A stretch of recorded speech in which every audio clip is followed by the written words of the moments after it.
বিশ্ববাজারে টানা দ্বিতীয় দিনের মতো কমল জ্বালানি তেলের দাম। ইরান ও যুক্তরাষ্ট্রের মধ্যে নতুন করে শান্তি আলোচনার সম্ভাবনা তৈরি হয় বাজারে কিছুটা স্বস্তি ফিরতে শুরু করেছে। তবে হুরমুজ প্রণালীতে এখনো কাটেনি যুদ্ধ আর অবরোধের মেঘ। শান্তি কি তবে আসন্ন, নাকি কেবল ঝড়ের আগে নিস্তব্ধতা? বিশ্ব তেলের বাজার এখন এই সমীকরণের সামনে দাঁড়িয়ে। পাকিস্তানের মাটিতে নতুন করে ইরান ও যুক্তরাষ্ট্রের আলোচনার টেবিলে বসার খবরে মঙ্গলবার থেকেই নিম্নমুখী তেলের দাম। তেলের বাজার আসলে ওঠানামা করছে হরমুজ প্রণালীর উত্তাল ঢেউয়ের সাথে পাল্লা দিয়ে। এশিয়া ও ইউরোপে তেল পাঠানোর প্রধান রুটটি এখন যুদ্ধের কারণে প্রায় স্থবির। যেখানে দিনে 130টি জাহাজ চলত, সেখানে আজ শুনশান নীরবতা।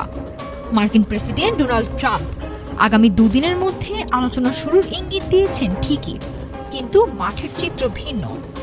একদিকে আলোচনা, অন্যদিকে সমুদ্রে দখল নিয়ে দুপক্ষের রশি টানাটানি।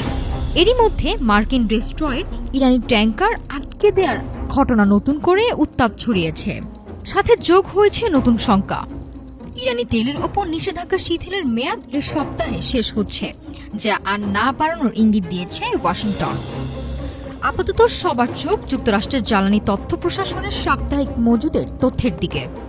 শান্তি আলোচনায় যদি শেষ পর্যন্ত বরফ গলে, তবে কেবলই স্বস্তি ফিরবে বিশ্ব অর্থনীতির লাইফলাইন এই জ্বালানি তেলের বাজারে। নাফিসা সামিয়া, ঢাকা টুডে।